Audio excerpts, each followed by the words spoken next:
Spoken Word Sundays at the library, and I always start off thanking Anna for putting this all together. Yay! Today we have, give me your first name again? Robin from Northampton Public TV. She's going to be taping today's open mic. If you do not want to be on camera, when you come up, just say, I don't want to be on camera, and she won't tape you, okay? It's kind of simple. What we'll normally do is take a little bit of a break, and then we'll have Alysia be our feature. Then if we have time afterwards, we will have people come up again. So that's the way it's going to work. So first up on the mic is Maria Arroyo. Did I say that right? Yes. Okay, Maria. And please applaud each poet as they come up.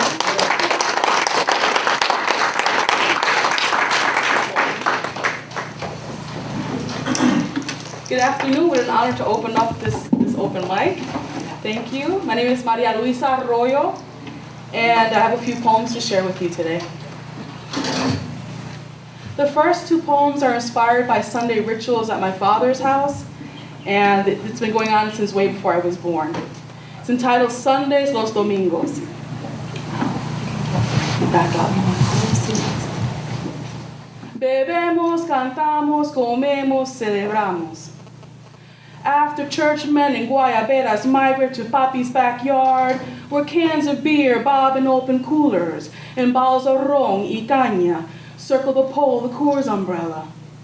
Salud men cry and throw back fiery shots and chase them with gulps of beer, unaware of the children mimicking their grimaces as they sit on the fence, feet dangling. The umbrella shades Papi's bearded face as he picks the strings of the cuatro that rests against his round belly. The cuatro whines until it finds the right note.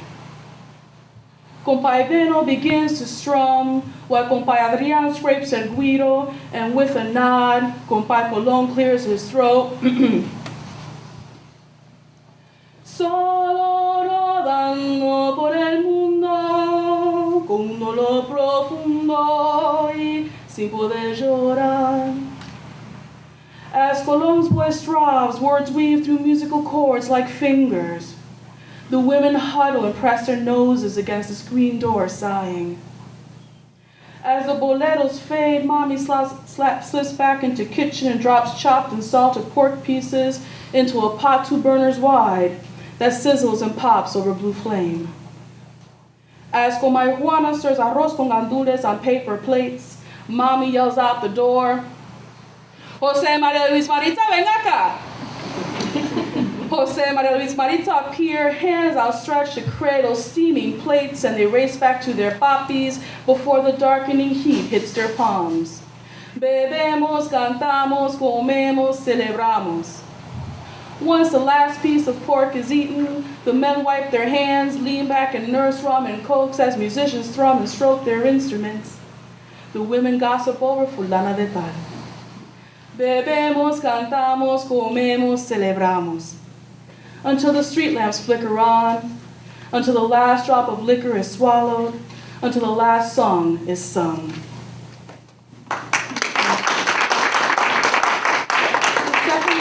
The second poem dovetails with the first one. Instead of growing up with Barney songs and Mother Goose rhymes, I grew up with these, boleros. I was mouthing and singing these, grown-up songs without knowing the meaning until later. So Sunday songs of childhood in the 70s. Loco, dice la gente que soy loco. Crazy. People say I'm crazy. Las flores que adornan su tumba. The flowers that adorn your grave. Sola va, sola va. Alone she goes.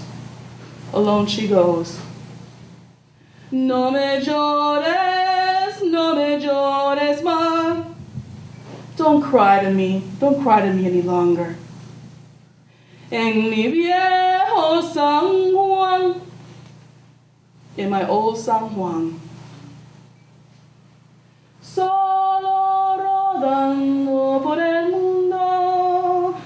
Alone, I wander through the world. Yo siempre te pregunto, ¿cómo, cuándo y dónde? I always ask you, how, when, and where. Toma este puñal, ábreme las venas. Take this dagger, open my veins. Toma mi corazón, te lo regalo. Take my heart, I give it to you.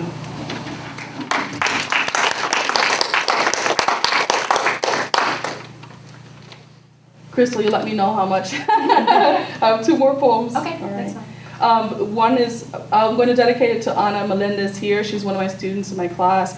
I first wrote the poem in Spanish, and then I will read it in English, all right? Si fueran todos los lunes así, Cambridge, Massachusetts. Si fueran todos los lunes así, el nene mío me dibuja hoy con el sol en mi sonrisa, con unos rizos azules y con brazos abiertos y pintados de rojo, para recibir todo el amor que trae este día. El nene mío no entiende el secreto de mi sonrisa. Solo ve a su mamá brincando con él hacia la escuelita. Solo me oye cantando el ABCD. Y si estás contento y lo sabes, di que sí. Y solo siente el amor que le doy en el besito y abrazote antes de despedirme. Ay, si fueran todos los lunes así. Rebosante de tantos amores, el amor de ser buena madre, el amor de escribir poemas, el amor de escribir sobre poetas alemanas cuyas voces inspiran la mía, el amor de enseñar, el amor de ser una mujer quien por fin aprendió cómo navegar su propio destino, y el amor de pasar esta mañana completa en tus brazos. Ay, papi, si fueran todos los lunes así. If only all Mondays were like this, Cambridge, Massachusetts.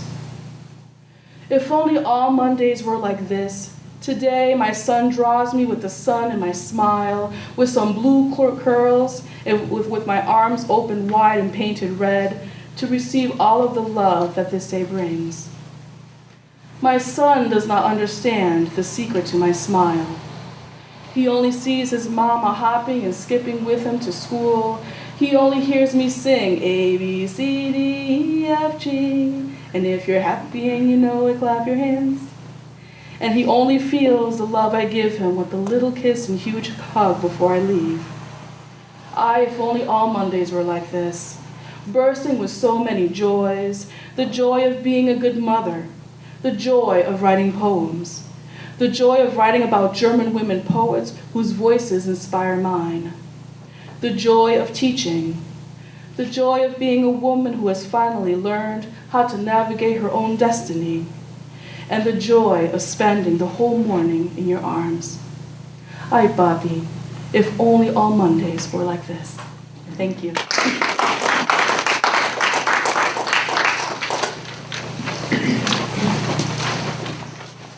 Okay, I'm going to do my piece now.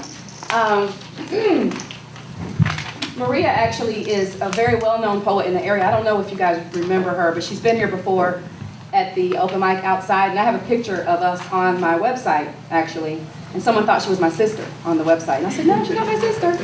But yeah, so thank you, Maria. So this poem I've done a couple of times since I wrote it here. And it was on paper, and I told you I'm going to keep doing it every month till I know it from heart, by heart. So here it is. It's called The Weight.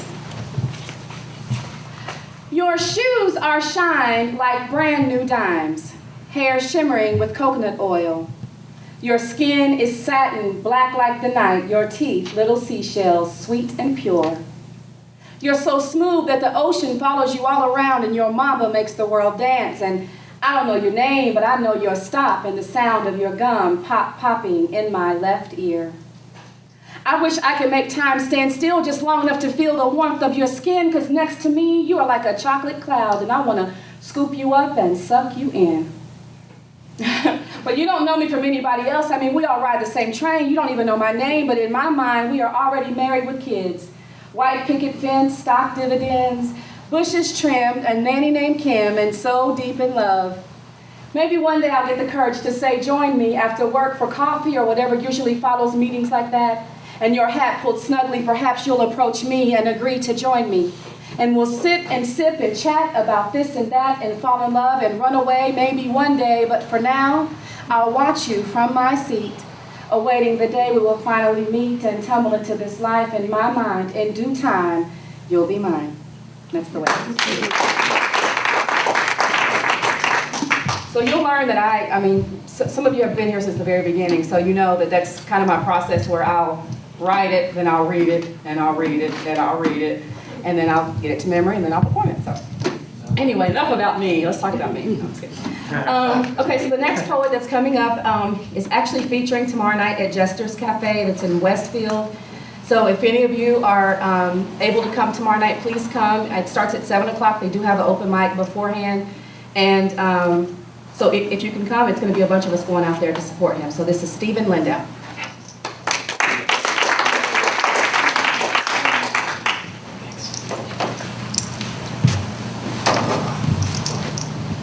Thank you very much. First poem, I want to seduce you.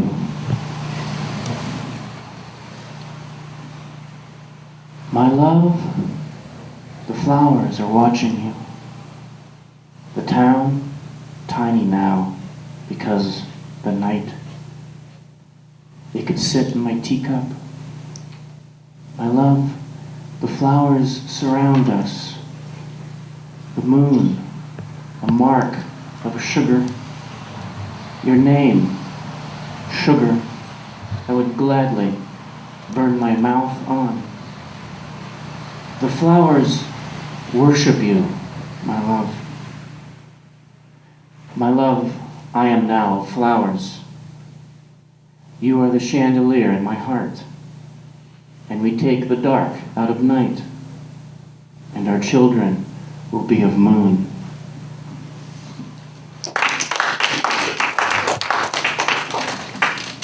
Habanero. I can eat these now, whole. That's not the poem. Habanero. I cry, ingesting its colored warning, without question, killing bacteria.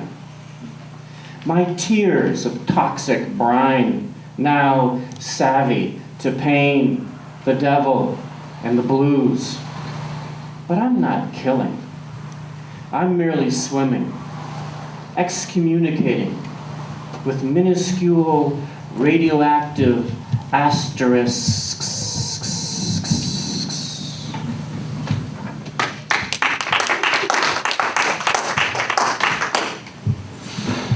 A lesson. This is actually based on Zen Buddhist koans, which are these puzzles that the master tells the student to think about, and it doesn't have an answer. They got to come up with an answer on their own. Like, well, you'll hear one in here. A lesson. Common ducks know nothing of moments. They merely float perfunctorily around ponds. Many important things are happening elsewhere, but they don't pay attention. They're lazy. What's the difference between a duck? The number of ducks in existence right now is an even number. Now, is it an odd number?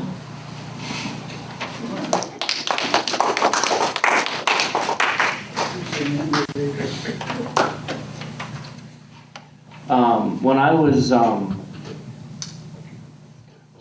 years old, I climbed into my mother's dryer in the basement. And I used to fantasize what it would be like to get into a dryer and it's moving, you know, and it gets hot. So I'm not going to tell you whether or not I did that or not, because poems are written by the person and they're all full of biography and they have none. So this poem is called Dryer. Dryer. The domestic bathyscaphe called me under our basement steps with plunking and shuddering. Hot point, energy saver, 3-wire.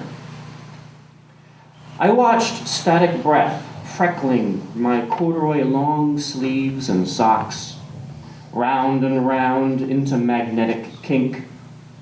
I scooped the soft remains of Sasquatch with my hand from an alcove and climbed within for a warm spin. It was a round elevator, like from the Gateway Arch in St. Louis. I sat on a steel fin and prepared to be swallowed up the great leg of a gray dinosaur who drank from the Mississippi River. A klaxon snared the soft night, or was it Mom yanking me out of there? I never fell for its dark song loop again. An underground Ferris wheel it was not. My 7-year-old body, burnt, dizzy, all night.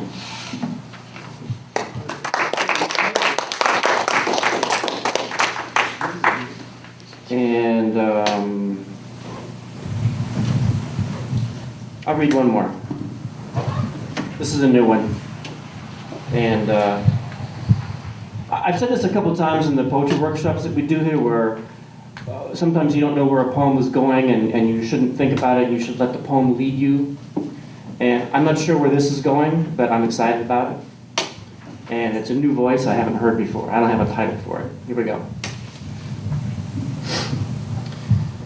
This country was high and cold. The church was the same. A field lay between his home and the church, planted with bodies and invaded with thistle. Someone from the college came to study at the thistles. No border, no hole, no object the thistles wouldn't cover in short time. Forgiveness was there, protected by them. A horse or two pawed at the stalks, and the stars opened and closed their eyes. Someone in their coffin, as a child, knew a secret way through the thistles. Breath held tight, fingers in your armpits, baby steps, face the rising moon, back to the setting sun. He remembers their young hands, plugged tight and salty, innocent in wanting to sniff her armpitted fingertips. Someone else from the college arrived, and the thistles invaded the fire they set for it. The church caught, then the funeral home. Church people in a photograph died. And by the maze he knew, the fire trickling for his home to eat. Paper and flour curling in agony. Stones becoming beacons. Yet the sky dragged a dirty, wrinkled dress across the stars. They closed their eyes, and it did rain. In 5 days, he saw a depression in the ground, in the field of thistles, a pond, and a trail from he did not know of, and the purple regaining control without their stickers. Thank you.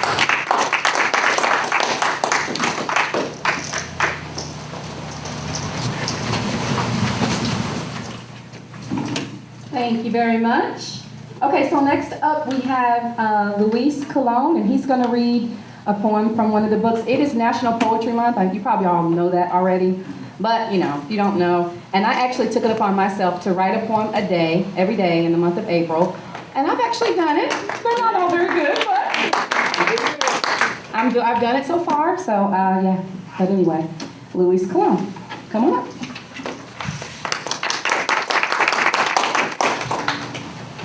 Good afternoon. This poem is written by James Gill Bader, and I found this book in the back there.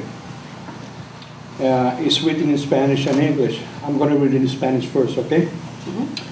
Nada hay tan dulce como una habitación para dos, cuando ya nos queremos demasiado, fuera de la ciudad, en un motel tranquilo y pareja dudosa, y algún niño con gaglio. Y no es esta ligera sensación de regalidad, algo como el verano. En casa de mi padre, hace tiempo como viajé, en 3 por la noche, te llamé para decirte que te digo nada, que ya tú no conozcas, o si acaso para besarte pegamente los mismos labios y dejarte el balcón. Ha ocurrido el cuarto, mientras que no miras tiernamente incómodo. De no decir el peso de 3 años, todo es igual. Parece que no fue ayer, y ese sabor nostálgico por el silencio, pone en la boca, posible y dulce equivocarnos en nuestro sentimiento, pero no sin alguna reversa, porque por debajo hay tiras más fuerte, y es para decirlo que de un modo menos exacto. Difícil recordar que no nos queremos, y no es con cierta impresión, y el sábado, que es hoy, queda tan cerca de ayer o última hora y del pasado, mañana por la noche, by Bradenburg. Now I'm going to read it in English. Nothing can be as sweet as a room for two, now that our love is no longer excessive. Outside the city, in a quiet motel, with a suspicious-looking couple and gangling children, a the-face sense of reality, rather like summer in my parents' house long ago, or traveling by train at night. I call you to tell you that I have nothing to tell you. You do not know it already, or perhaps absent-mindedly to kiss those same lips of yours. You have come in front of the balcony. The room has grown dark as we look at one another, tenderly embarrassed, not to feel the weight of 3 years. Nothing has changed. It could have been yesterday, and this nostalgic tank, silence placed in the mouth, might just be causing us to mistake the nature of our feeling, but not without reservation, because down below something pulled more strongly, and perhaps this is the less vague way of putting it. It is hard to remember that we love each other without a degree of impressionism, and Saturday, which is today, is less near than last night, or the day after tomorrow morning. Thank you.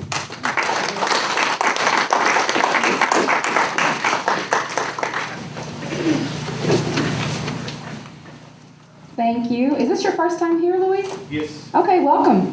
Thank you. Okay, next up is Ron Coolbeth. Coolbeth. Did I say it right? Good. Okay, Ron. I just say Ron. Ron.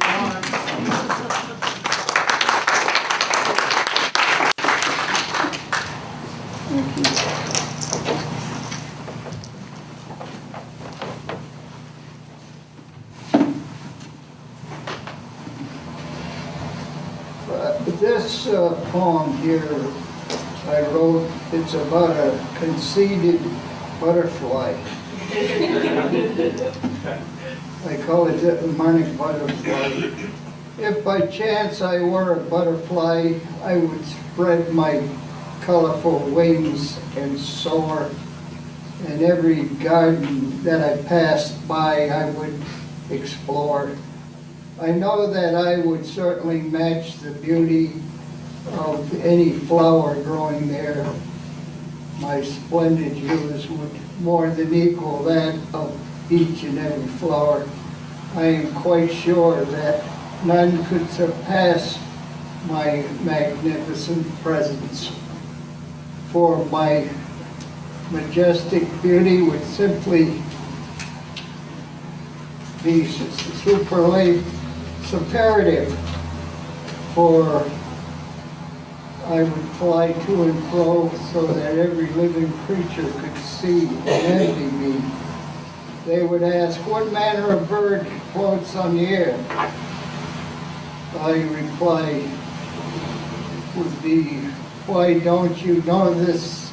It is not any manner of bird, for this is a Mardic butterfly. See how grand it is, how it catches the eye.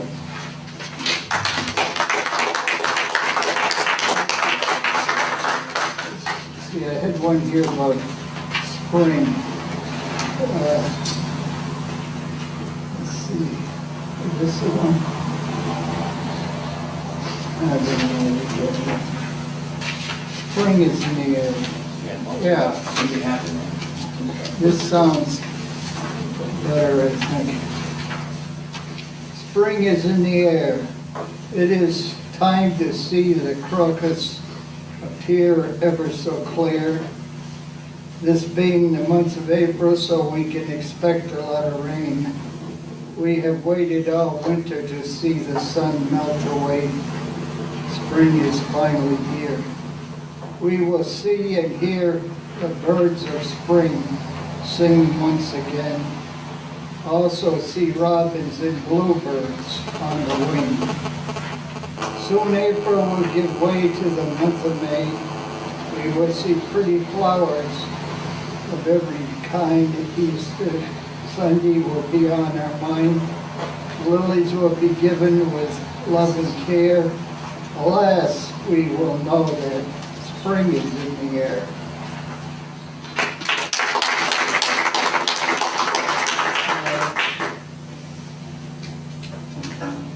I can close with on a lighter note. Not that wasn't lighter note. That was pretty light. Well, this is, I should have read this one, St. Patrick's Day, but I wrote it after St. Patrick's Day. It's called the wee people. I wonder if leprechauns really exist. Has anyone actually seen one of these mischievous Irish elves? It is said that they live mostly in the lush green forest of the Emerald Isle. If you were to ask an Irishman this, you will get a smile. Only on very special occasions will the wee ones let themselves be seen. St. Patrick was a great man. I'm going to little Irish. It is said that he drove all of the snakes out of Ireland. You can ask anybody, the man was a saint, as short as big. They will surely tell you, you true mate, if you should tarry a while and down a bit of Irish whiskey at the local pub, you will more than likely hear some tall tales before you're through. These tall tales will come from certain people who shall remain nameless at this time. They tend to run off at the mouth when they have too many pints. Don't you know? They tell of meeting up with leprechauns or two. That's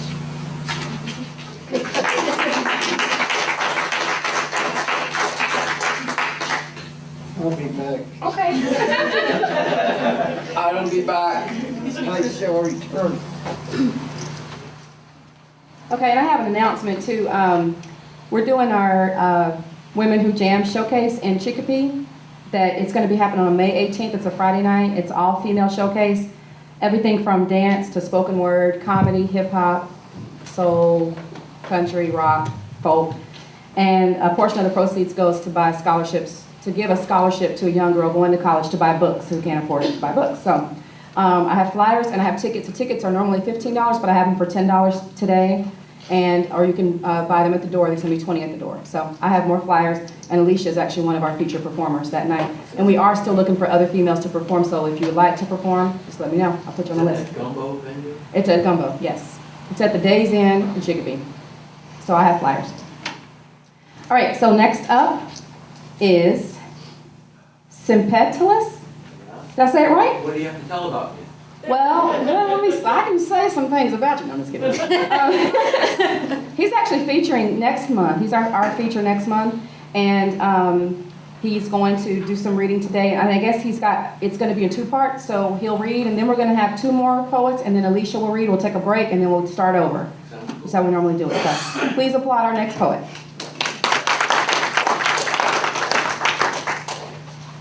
Okay, the historian tells a familiar tale today. Familiar to some. You see, about a year ago, I had the opportunity to address, it was a high school freshman creative English writing class. And so, of course, I sat down to try and write a short, fun intro bio type thing. And short and fun never works for me because as soon as it gets fun, it stops being short. So I ended up literally looking up like 3 hours later, I had these pages and pages of stuff. So I said, well, this is a monster on its own. And as luck would have it, I never even got the opportunity to address the class because, well, not all teachers tell the truth, apparently. But anyway, here we have. So what's it take to be a classic baby boomer? Well, you've got to be able to remember the horror of Dallas on that Friday afternoon right after 6th period, when like wildfire through the halls ran the bloody news of our new identification as an assassination nation. We were so numb and some were dumb, but we remember that November weekend with more murder. I can still hear my dead dads holler, hey, they just shot that a-hole Oswald, so now we're never really gonna know who done what and to whom, and yeah, it just goes to show. And then 5 years later, Jagger sang, they shouted out, who killed King, shot dead the Kennedys, and after all was said but never done, 'twas really you and my devilish sympathies. But I digress with grace as I roll the dice into a future of a pastime paradise. And to the ether there his spirit rose, as any murdered martyrs would. So we all mourned and they planted JFK on a junior little soldier blue Monday. And we had that day off from school. Well, too quiet it was, no one really talking, no escaping, there was nothing you could do. Well, then see if you can. Imagine, recall the semi-miraculous way it all blended. 10 or so long weeks later into giddy, screaming, Beatle redemption. Offered up at 20 past 8, Sunday Night Live right here on Ed Sullivan's really big shoe. Yo, he meant show. And then the way that everyone in body was so suddenly, and I mean Monday morning suddenly, listening to the radio and talking about the music, playing records, dreaming about the music, maybe scheming, aching to be music making, first be faking, then be awakened, shaking. Some said God forsaken.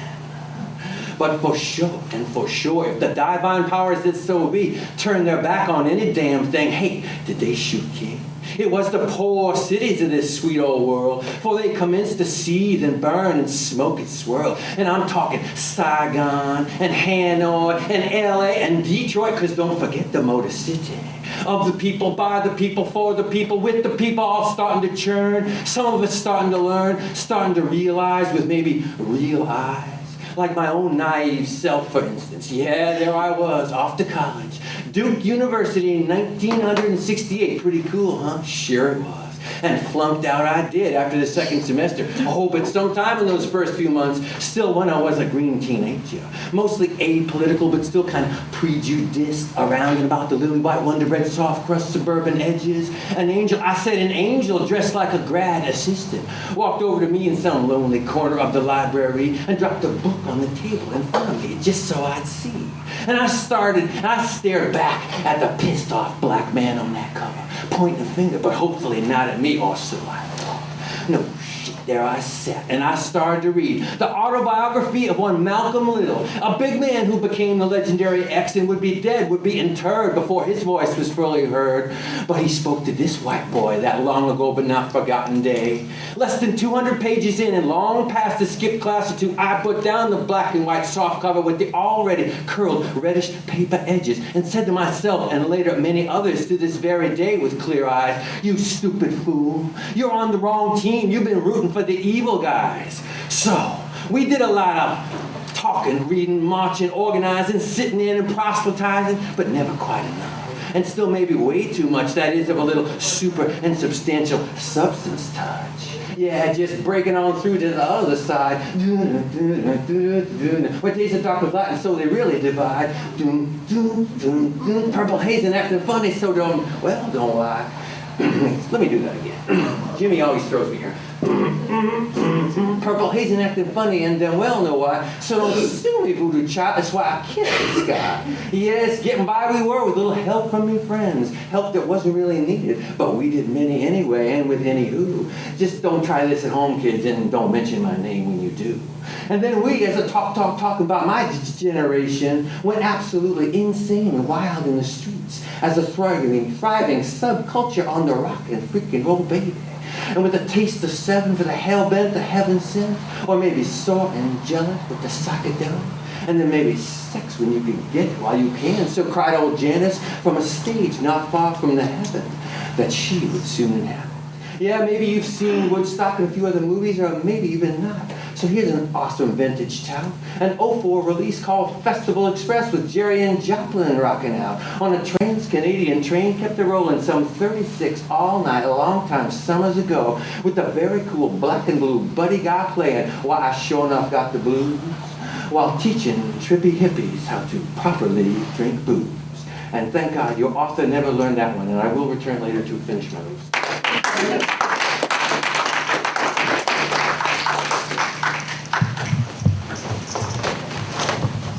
Okay, thank you. So, actually what we're going to do now is we're going to take a break. We have 3 more poets, but we're going to take a break, like a 5-minute break, and then we're going to have our feature perform, and then we'll do our final 3 poets, and then the mic will be open for whoever else wants to come up again. Okay, so 5 minutes from now, 1 function break, and go to the bathroom, get a snack, whatever you got to do, and we'll come back in 5 minutes. Jerry, Rob, you want to do silence, and then write your name and then put your signatures.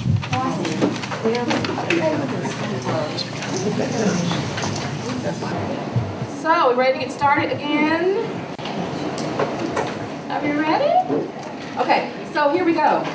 As I said, we have 3 more poets that have not performed yet, and then first we're going to have Alysia come up, then we'll do the 3 poets. And then if you didn't get to perform yet and you want to perform again or whatever, put your name on the list and you can go up again after Alysia. So let me just tell you about Alysia Cosby. Alysia is from 106.3 Smooth FM. It's a jazz station out of Northampton. And I've known her actually a lot, since I've actually lived in the area. I met her, she was one of the first people that I met. But she is a phenomenal spoken word artist. Phenomenal. And when you hear her, you're going to be like, oh my God, I can't believe I was here at the library with her. But she has a, no pressure though. She has a radio show that airs on Sunday nights called The Listening Lounge on 106.3 from 8 to 10. And she's really good about like promoting local artists. So those of us who don't really get a lot of commercial airplay, if you send your stuff to her, she'll put you on the air, and that's really a big deal. So I don't thank you for that. I didn't get a chance to thank you for that. But so Alysia Cosby is our featured performer. So please applaud as loud as you can.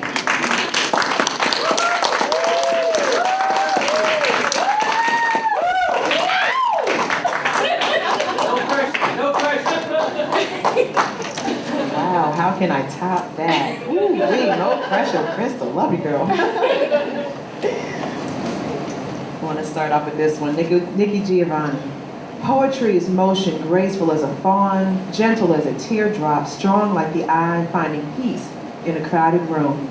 We poets tend to think our words are golden, though emotion speaks too loudly to be defined by silence. Sometimes after midnight or just before the dawn, we sit typewriter in hand, pulling loneliness around us, forgetting our lovers, our children who are sleeping, ignoring the weary weariness of our own logic to compose a poem. No one understands it. It never says, love me, for poets are beyond love. It never says, accept me, for poets seek not acceptance, but controversy. It only says, I am, and therefore I can see that you too are a poem. It's pure energy, horizontally contained between the mind of the poet and the ear of the reader. If it does not sing, discard the ear, for poetry is song. If it does not delight, discard the part, for poetry is joy. If it does not inform, then close off the brain, for it is dead. If it cannot heed the insistent message that life is precious, which we, as all we poets, wrapped in our loneliness, are trying to say. Nikki Giovanni, poetry. It is such a pleasure to be, not knowing, the first featured, spoken word artist, but definitely I want to say thank you to Anna and to Crystal for all that you're doing, the writing groups, and just giving people an opportunity to be able to express what's in their hearts and what they write. This afternoon, it's a little gray, I was telling Crystal, it's a little bit kind of mellow out, and so I kind of feeling a little bit nostalgic. So although I've done some writing throughout the years, I kind of decided to go back a little bit to some of my first pieces that I wrote back in high school. Wow. Talking like dating here, but 1989. So the first one is called Cycles. Book's a little bit aged, but that's how it goes. God takes his child from heaven's crib amongst the stars and blesses each as he says, go out, my child, into the wicked world. Keep my path and fulfill your prophecy. As he gently places it in his daughter's womb, he knows it is safe, for the womb is warm. Yet the security will quickly pass as the child is thrust into a bitter world. As the child grows in this world of man, he soon learns to defy the will of God, and as the path appears but a hazy glow, the child falls victim to complacency, the prophecy remaining unfulfilled. With this fall comes his acceptance of sin, the jealousy, the hate, and wickedness of man, but still within reach is the anchor of God, a rescue out of a world so lacking of peace. After living in the self-imposed destruction of man, the child once again realizes his prophecy, to finding out of a muddled despair a seed of hope that when lovingly planted becomes a spark of light. A light so sparked in a shadowy realm where figures frolic without one care. But when that one spark ignites the world, there is no telling what changes occur in man. Yet often this light blinds the smallest of men, and the desire to squelch the flame consumes their lives. But he who looks down from amongst it all says to his child, you have toiled enough, now come back to your crib. So fades this spark, yet it is only one out of the many sent out to set the world ablaze. For this glimmering light glows in all mankind, with the faintest of hopes in all of his children, this prophecy of God in all souls lie. That's a piece that I wrote back in high school. Thank you. We all kind of have different phases when we're trying to find ourselves, looking out and realizing that there's wickedness out there and people are crazy and there's all kind of weird nonsense. And so in each of us trying to find our own spirituality, this next piece also reflects where I was at that time. Everybody goes to a little stage of questioning and depression and finding out who you are as a teenager. This piece I wrote back in January 1989. They tell her that she can never be alone, yet she knows it's a lie. Because whether she's alone or not, there's always time to cry. She wears the mask that grins and lies, and inside it fills her with rage. Like the lion that's been torn down too long, tied down too long, she seeks to escape it from her mind's cage. As she walks down the street, people see her smiles and not her fears. Yet all the while, she knows she's never alone, hoping the rain will hide her tears. I had to do that one because it's a little rainy out today, so, although I'm not depressed or anything, but as a poet, you kind of speak to where you are at the various stages of your emotion and different phases of life. So that was that one. Also, as Crystal said, I love music. That's my heart, my soul, my life. In radio, it's a beautiful thing to be able to pull all of the different musical styles together. Although it's a smooth jazz station, my show, The Listening Lounge, incorporates a lot of Brazilian, Latin, Arabic, just a lot of different styles of music in it. So that's clearly a piece of my heart, but so is poetry. So I just wanted to recite a few more poems, one of which I never named, actually. And so, although I never named it, I'm going to read it and hope you enjoy it. Through hard times and tribulation, we've found strength to endure. With an everlasting trust in God, our future was secure. Despite the dangerous toils and snares that sought to see us fail, we had our sights on treasures above and stood so proud and tall. Black women and black men alike refused to take their place. They know God gave them power to take adversity and stare it in the face. The blood, sweat, and tears that they have shed have made a way for me, that now I too must take a stand, for I have responsibility to take care of our children and to teach them struggle song, that they may grow and persevere, their spirits will be strong. So in any circumstance that life brings, they'll have the will to cope. For I know that as God's Spirit dwells in us, I know that there is hope. I found a kind of renewed love for some of the poetry of Nikki Giovanni. So I'm going to read another one of her pieces that I actually just found a little while ago, but it kind of spoke to what I wanted to say as my four children are here today. That rhymed. Yes, I'm corny, I said it all the time. Always there are the children. And always there are the children. There will be children in the heat of day. There will be children in the cold of winter. Children like a quilted blanket are welcomed in our old age. Children like a block of ice to a desert chic are the signs of status in our youth. We feed the children with our culture that they might understand our travail. We nourish the children on our gods that they may respect and understand.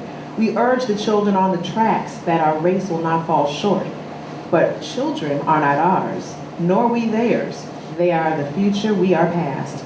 How do we welcome the future? Not with the colonialism of the past, for that is our problem. Not with the racism of the past, for that is their problem. Not with the fears of our own status, for history is lived, not dictated. We welcome the young of all groups as our own with the solid nourishment of food and warmth. We prepare the way with solid nourishment and self-actualization. We implore all the young people to prepare for the young, because there will always be children. Okay, the next piece that I wanted to do is called In Your Eyes. Okay, this one is also, I'm feeling kind of maternal at times, and you love your kids, and so this one is called In Your Eyes. From the first time I saw your face, I knew my life would be changed. We were truly meant to be. I thank you for choosing me. Your laugh warms my soul and your spirit makes me whole. God has sent you from above to complete me with your love. You trust unconditionally and you've placed it all in me. To live life till life is gone and to turn this house into a home. For in your eyes I see your smile, I feel so alive. Everything is worthwhile in your touch. I realize how much our love is shared. I see it in your eyes. And I send that out to my children. In my life, I've had a lot of things. I've been actually an engineer. I went to Tuskegee University, got my mechanical engineering degree. I felt I had, the status thing. So I worked as an engineer for some years down in Connecticut. And then, I wanted to have another child. So here along came number 4. Took some time out. And when they went to go to school, I decided, you know what? I have some education. I can do a teaching thing. I've always wanted to teach, and I taught my children anyway, so hey, why not do it for a little bit and get paid for it? So I went into teaching for some time, and feeling so inspired at the end of the year to see the children leaving, anyone who's ever been a teacher, I wrote this poem and I dedicated it to all of the teachers. So I dedicate this one to all of the teachers who are here in the house. If you've ever taught, either in the school system, you've mentored, you've taught your own children, grandchildren, nieces, nephews, whoever, you're a teacher. It's called A Teacher's Harvest. So noble a profession a teacher is today, helping guide our future along life's narrow way. The journey long and tiring, sometimes a bump or two, but keep on moving forward, rewards will come, it's true. Plant seeds of hope and kindness and expectations that are high. Sprinkle with a heart of humor, use nurturing hands to guide. So when the year is over and all is said and done, look upon your harvest, they'll be blooming towards the sun. So I wanted to now ask our teachers. Also, one of the things that I've written about throughout the years was this whole concept of race and ethnicity. It's a topic that everyone to some degree or another has dealt with. Either the question may come up, well, what are you? And if you have any kind of racially ambiguous look, or you have some kind of exotic thing going on, people may want to know, what's your race? So sometimes, obviously, that that happens to me every now and then, even before I had the blonde hair. But that question, as growing up as a child, it always kind of like baffled me. I was like, well, how do you answer that question? What are you? I'm young, I'm naive, I'm trying to be like socio-politically active and everything. I'm like, I'm human, what do you want? And then, no, what do you mean? What's your ethnicity? And I kind of struggled to answer that question because the first thing would either be, well, are you mixed? I'm like, well, mixed with what? That generally means here in America, mixed black and white. But I'd go to Walgreens and I'd be anywhere in a grocery store, and here would be an older Hispanic man coming asking me, can you use a coupon? Now, because I could speak some Spanish, I might understand. So as I got a little bit older, I realized that the concept of race and ethnicity is really completely a social construction, and depending on who you are, you might be considered one thing, whether you are or not. If someone's looking at me and I'm in the context of, Hispanic culture, they'll think that I'm Hispanic, or if I'm in the context of a different one, they'll think, well, maybe she's black and white. And it's just really, really weird because to this day, I have a hard time trying to answer that question. This is the background for this piece. It's called Check One Box. My own heritage, I can't go and point to any one white person in my personal family tree. I can't do it. But when I take pictures, I might be next to someone who's Caucasian, and we're the same color. And it's like, well, how do you explain that? Well, got a little bit of black, a little bit of Cape Verdean, I know some back there, some Native American. That's what this piece is about. It's called Check One Box. As a teacher, there comes a time you have applications or you have standardized tests. You're talking to the children, they're like, MCAS time is coming up. What box do I check? Well, sweetie, what box do you want to check? Well, miss, but I'm Jamaican, but I got some Chinese back in there, baby, what do you want to check? I don't know. My mother is, Massachusetts Pequot, and my dad is German, baby, what do you want to pick? I don't know. But check one box is the fundamental issue that I kind of have, because if it's just about you want to check all that apply, that's cool. Check all that apply, but the check one box thing in this world of multiculturalism and the rising rates of interracial, relationships with children is ridiculous. It's a ridiculous concept. And so with that, I actually just wrote this one yesterday, so kind of bear with me. Check one box. Check one box when my dad's name is Jamal and my mother's name is Kimiko. Check one box when my eyes are blue and my skin the shade of copper. Check one box when my grandma sings in Mandarin, y abuelo plays a cuatro. Check one box when the cashier thinks I'm white, but my brother is ignored. Check one box. I defy your stereotypes as a 6'5" Asian woman because my mom's from Okinawa and my father is Norwegian. My mother is Brazilian and Irish, and my dad's a German Jew. And you expect me to just check one box? Tell me, what would you do? Check one box. In the 70s, I sported an afro and spoke of power to the people, yet my family died in Auschwitz, the Trail of Tears, and on slave ships. And you want me to check one box? It's not about biology or the power of genetics. It's all about constructing politics and defining economics of the lowest status groups, crunching numbers for the census. I understand the one-drop rule and the rules of hypodescent, where one drop of black blood makes you black, so the slave master could count more numbers. But I'm Mashantucket Pequot, so that rule does not apply, because I have to prove blood quantum, that I'm red enough so the government can give me back what's mine. And you want me to check one box? Check one box when a Boston cabbie on a rainy night said to my grandma, "Lady, I can take you, but I can't take that black baby." Her eyes with blue looked up at him pleadingly as she explained it was her brown baby that she was holding. And you want me to check one box? Check one box when a white cop racially profiles me because he thinks I'm white.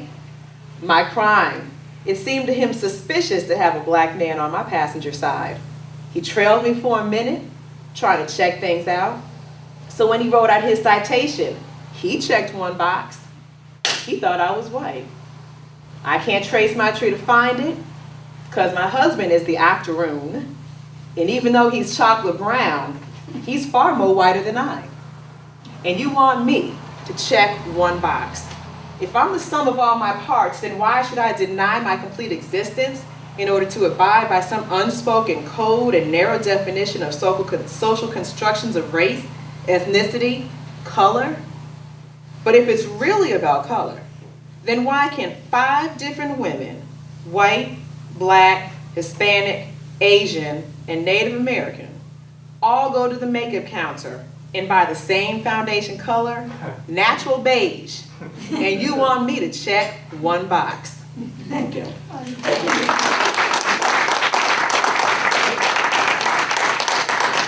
There actually are a couple true stories in there, just a side note.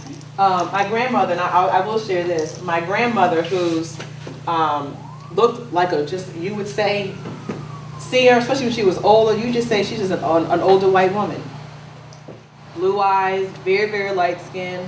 Her father came over from Cape Verde, which is, if you don't know, are some islands off the coast of Africa, mostly Portuguese and then the African mixtures together. So she basically looked white. True story, in Boston, it was back obviously several years ago, but yeah, she was trying to catch a cab. Rainy night, Boston, and the cabbie said to her, lady, I can't take you, but I can't take the black baby. Because my grandfather, who's Barbadian, he's Barbadian from Barbados, is a little bit darker, not even by that much. So my uncle, he was kind of lighter brown, and so they said, I'm sorry, we can't take you.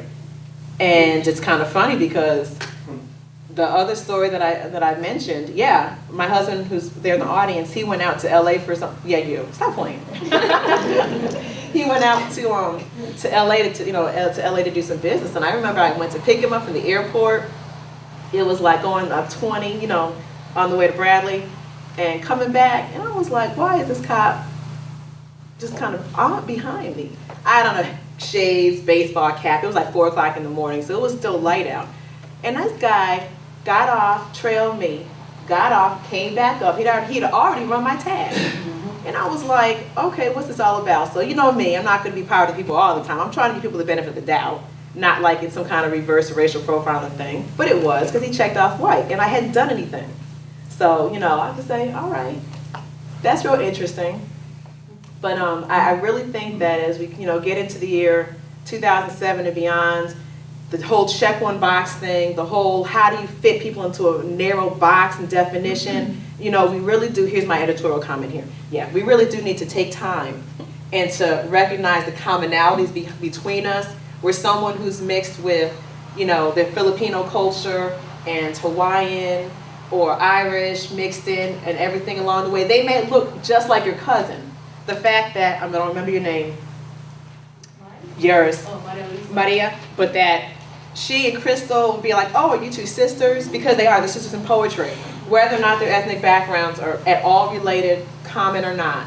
So as you go on into the future, I just ask that, think about that kind of stuff and look at people beyond what box they would check off and think, is that really an excuse to not have to get to know that person? I can just put them in a box. I don't have to get to know them.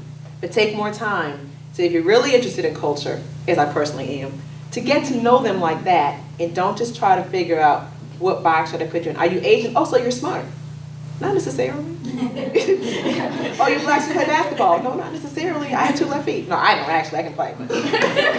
So, anyway, with that, I thank you so much for indulging me, and I'm sure we're going to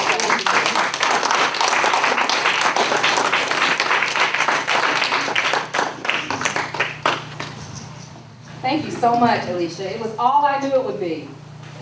Thank you. And next up is going to be Jerry. So come on up.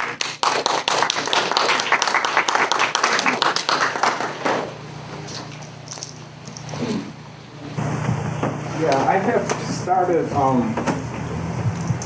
Ron had done a piece commemorating St. Patrick's Day, and I too am a little bit playing catch up. Yeah, I have a piece that I wanted to do that was from Black History Month, which was February, and so the timing didn't work for that, and so then it went into the next following month, which was Women's History Month. And so I still didn't have it ready for then, and so now I still need to tweak it a little bit, but it's, I think it's presentable at this point. It's a piece called Equality Extrapolated. But before I do that, I will be timely and do a piece called You People, which is a tribute to this being National Corpse Month. Is that what it is? Mm-hmm. Yeah. So this piece entitled You People is dedicated certainly to everyone here sitting in the audience and beyond. You people, who do you think you are? What gives you the right to do the things that you do? To manipulate words, to violate the rules of grammar, to give new birth to the elements of style, to expand the parameters of metaphor and simile, to ignite an explosion of intrinsic delights, to share the view from your windows on the world, to interpret the dance of the clouds, to articulate the nuance of simple pleasures, to capture the essence of the human condition, to cast aspersions on the status quo, to bid peace be still, to illuminate the dark side of the moon, to wrap your words around my mind, to transport me to places I can't begin to describe, to awaken dormant expanses of intellect and emotion, to enlighten my spirit, to expound upon the sublime with such clarity, to ascribe majesty to the lowest forms of life, to bring to life inanimate objects, to tickle my fancy in public, to invite me to explore the contents of my baggage. You people, these things you do, just keep me coming back for more. My next piece is equality. And this, I kind of grapple with this on different levels, but basically this piece begins with the premise that those who seek equality lack ambition.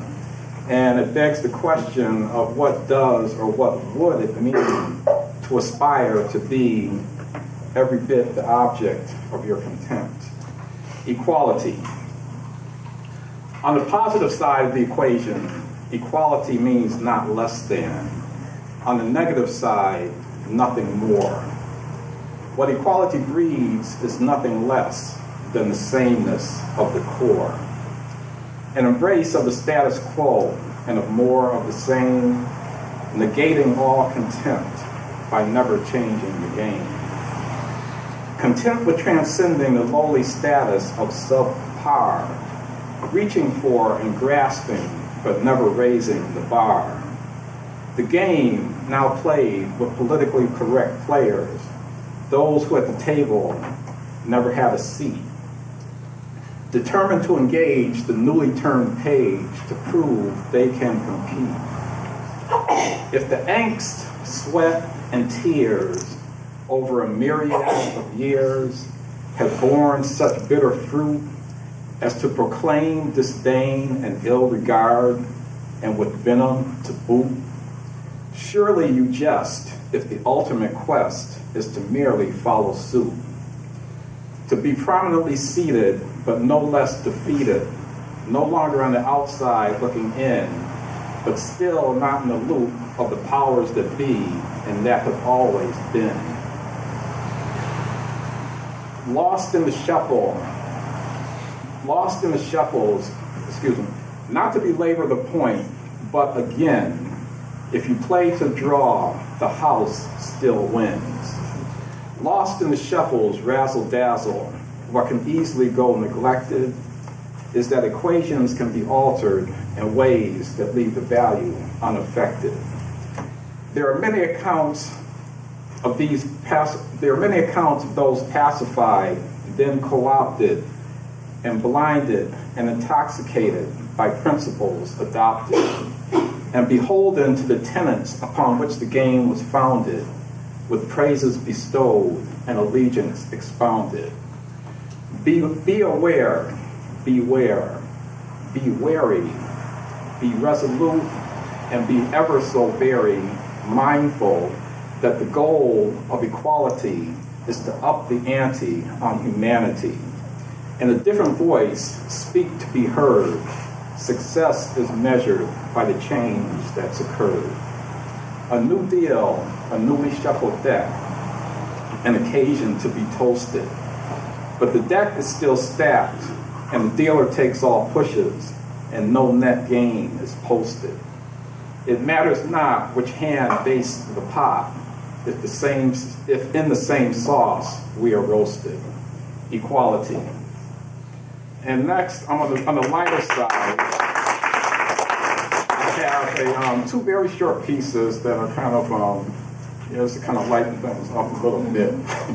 And this one is called My Hero. This is what I have currently posted if you go to the library poetry site. My Hero. And basically, briefly, this came about, this is kind of like a semi-response to everything that you read and hear. Everybody is the hero, and there's a hero. People become heroes for reasons that, have nothing to do with heroics. But anyway, my hero. There once was a dude for whom, if nothing else could be said, without a doubt of the curve, he was indeed quite ahead. On the cutting edge of a culinary niche, his plate and utensils he tossed in a ditch. He was thought to be impaired or a screw would come loose when he gleefully declared that for them there was no use. The townfolk speculated he'd been whacked on the head, but there were no telltale lumps or signs that he'd bled. Or perhaps he lingered too long in the noonday sun till his brain became scrambled or baked like a bun. When asked by what means he aimed to be fed, he could have responded with words, but instead, he proceeded to place a handful of meat between two pieces of bread. There was a chorus of oohs and ahs at this radical innovation, immediately followed by a rousing ovation. Hitherto untitled, by no means was this man rich, but before there was sliced bread, there was the Earl of Sandwich, my hero. And finally, a very, very short piece, which I wrote last year, and I performed at one of the open mics when we were outside. This is a piece I call Ennui. Awakened this morning by dawn's first light, all systems go, feeling all right. Had big plans for the day ahead, but it's sunset now, and I'm still in bed. And it's not that I'm old or lazy or tired. It's just that sometimes I feel so uninspired.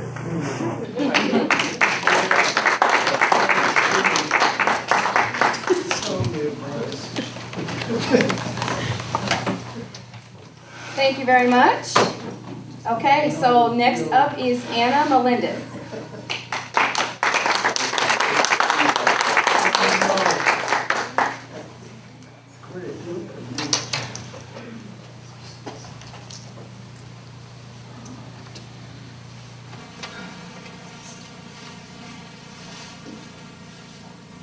Hi, I'm Ana Melendez.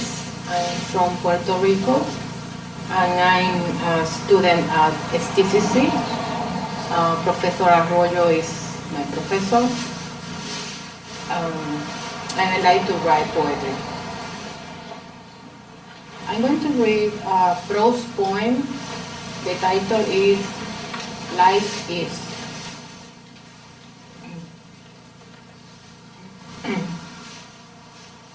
Life is so fragile, as a little boat in a storm in the middle of the sea. It is a joy, but also a struggle. Life is tears from grief, sweet laughter, pain, happiness, deep passion, enchantment, music, words and feelings, hugs and hate. Sometimes it is confusing, sometimes it is like touching heaven, but always it is the need of something, the desire or the sight of someone. Life is dreams waiting to be fulfilled, hopes that you do not know if you will reach, desires that you cannot longer hold within, and you need to feel deeply, passionate, tender, sweet. Life is a larva that after a while transforms itself into a beautiful butterfly, but does not know why just that it happens. Life is a searching for love. It is a waiting for your destiny. It is a long way walking through deserts and storms. It is like an ocean, deep, like the rain, fresh, like the sky, immense, like the flow of a river, pure, like the mountains, majestic. Also life is as the fire that burns and the bird's songs, as the mother's kiss, as a bright night full of stars, and as the spell of the lover's embrace that rob your soul and your heart.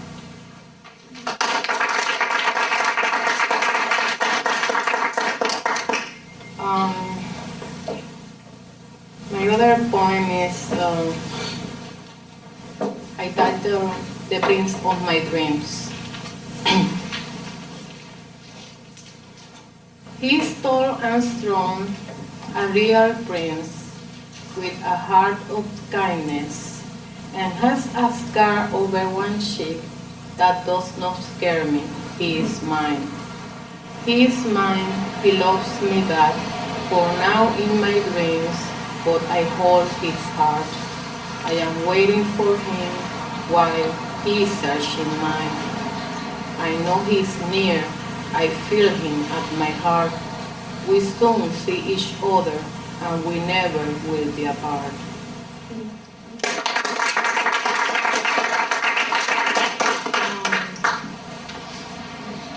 My last poem is just in Spanish. I'm sorry I didn't do it in English, but I hope you like it.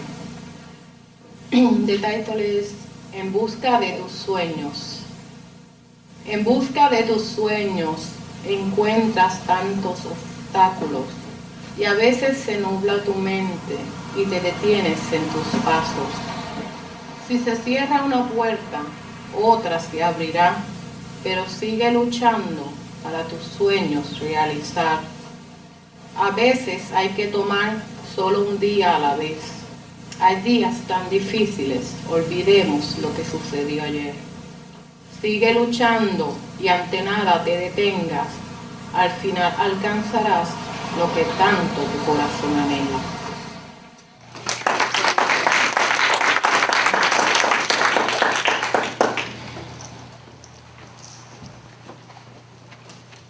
Okay, thank you. Next up is Marcia Tate.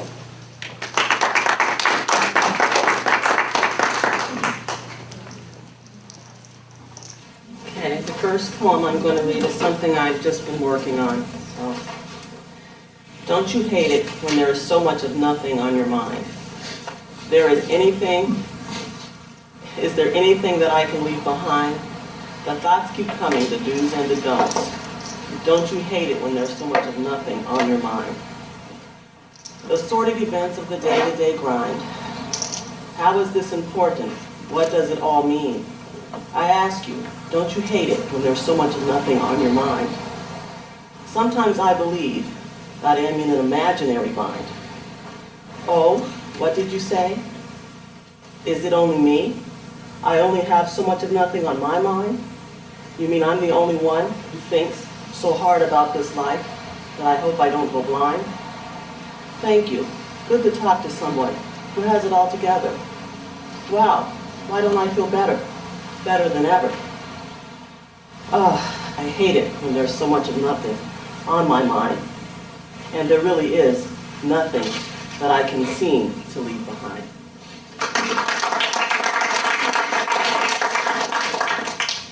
And this poem is for all of us that have been to school. It's called Line Up. Line up. Everybody, line up. Get in line. We can't leave this line, wait a minute. We can't leave until this line is straight. Straight as your exam edge. Straight as an angle before it's a wedge. Line up. Get in line, I said. Walk down the hall like a train. Walking down the hall like a train. Flowing around the curve like a mountain stream after a fresh rain. Stay in line. Stay in line. When we go down these stairs, don't let this be the point where we have to turn around and do this again. Stay in line. Trailing down the stairs like ants homeward bound. Moving down into the tunnel. Down, down, down. Line up. Stay in line. Move right along. Marching like soldiers home from war. Like a desert caravan, dry, thirsty, looking for water and more. Ah, the cafeteria.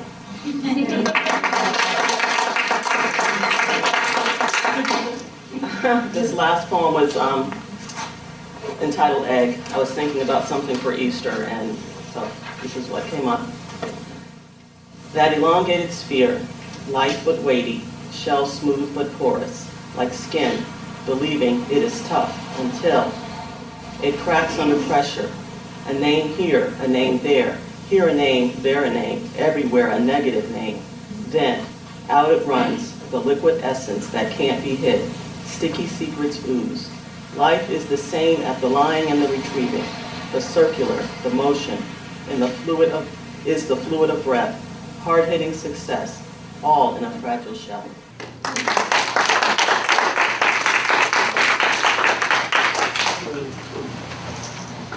Okay, I also want to say too, the next couple of poets, I think they came in later, and we're taping for Northampton Public TV, so if you do not want to be on camera, just say that when you come up. And if you do want to be on camera, you have to sign a release so that she doesn't get sued. So next up is Neville Bentley.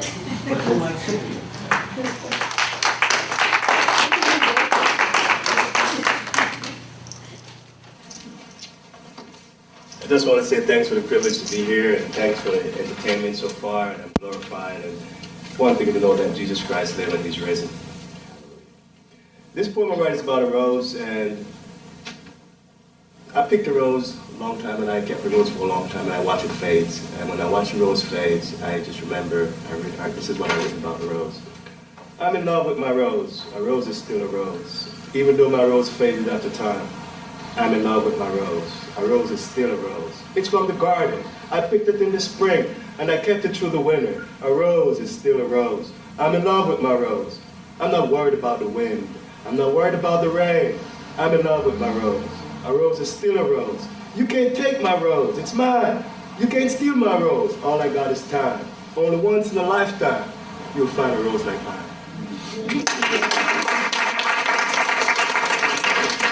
I wrote this yesterday while I was here. I was walking through the rain, and for some reason there was something like a pain that was going through me, and I don't know what it was, but this is what I wrote. No one understands my pain as I walk through the rain, with flashes of lightning and thunder, manifestations of the Almighty Father. I'm wet from head to toe. I'm a seed, don't you know? What life has brought me? A rose in failure. To understand who I am. Is this a pity parlor? No self-pity. The ladder of success is real by failure. I got to get it right. I've gotten it wrong. They say I can't blame anyone. Just have to trot along till right, grant the favorite to be strong. Help me sing this song.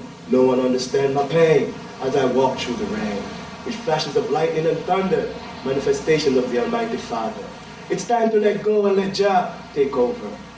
I'm shopping for a Land Rover to take me to the mountains of peace, where I'll have a feast. I want to rest in peace. No one understand my pain as I walk through the rain, with flashes of lightning and thunder. Manifestations of the Almighty Father. Jah grant me the favor not to let another stranger expose me to danger. As you know, your precious son was born in a manger.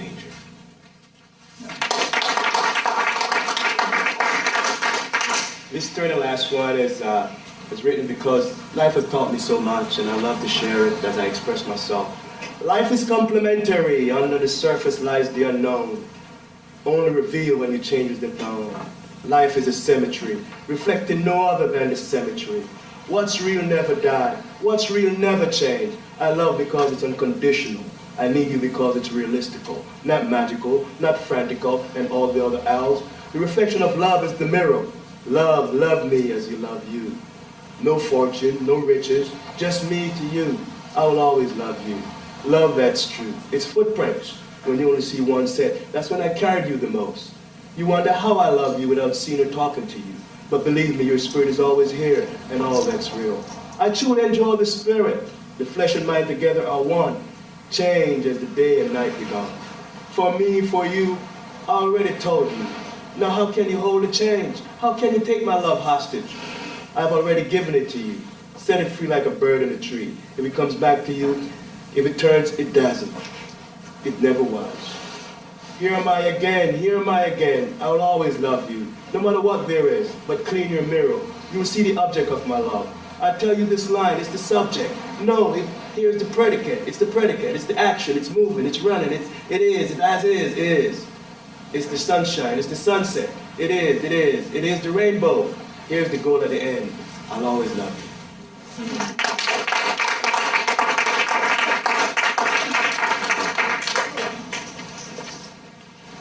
Thank you. Okay, so we have our last poet is Ahsharah. Did I say that right? I did. You're over there. Okay, come on up.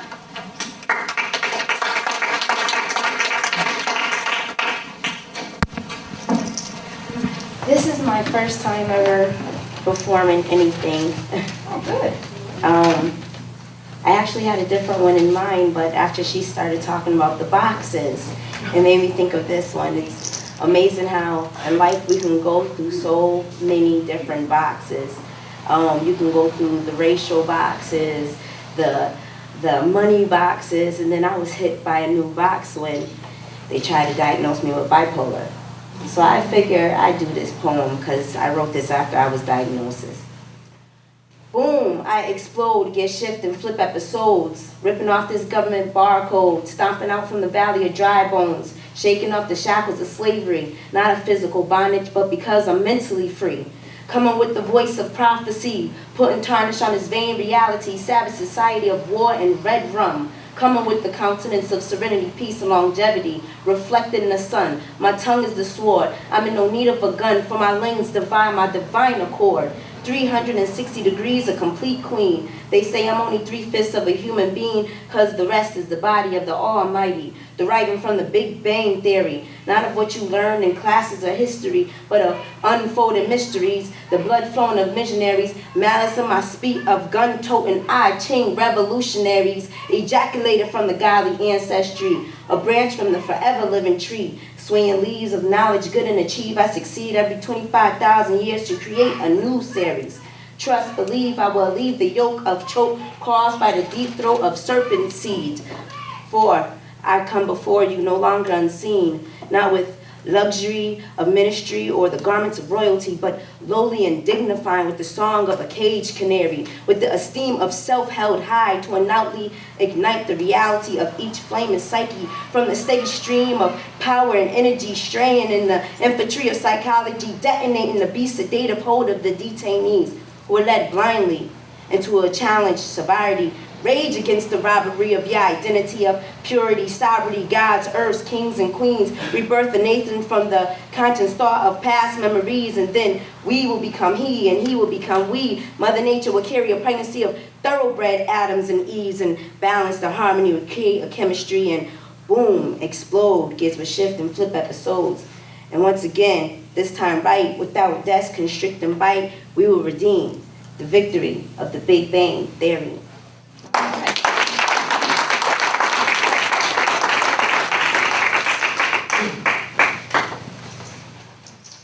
Okay, thank you very much, everybody. You didn't get to finish your poem, but you can do it next month. Our feature next month is Sympetalous. Oh, you didn't do well at all. I get it messed up every time. Sympetalous. Sympetalous is our feature next month.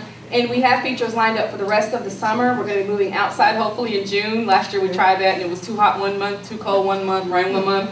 But we were out there every month, weren't we? So he's our feature next month, and we do have poets lined up for the rest of the summer. But if you'd like to be our feature in the fall, please let me know.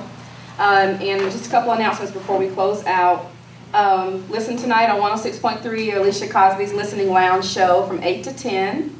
Tomorrow night, our own Stephen is going to be featuring at Jester's Cafe in Westfield. It's at 7 o'clock, and I think it's on Elm Street, I think, in Westfield. It's a little cafe. Okay, so if you can make it to that, please join us. It is all-age open mic, and then Stephen will be the feature.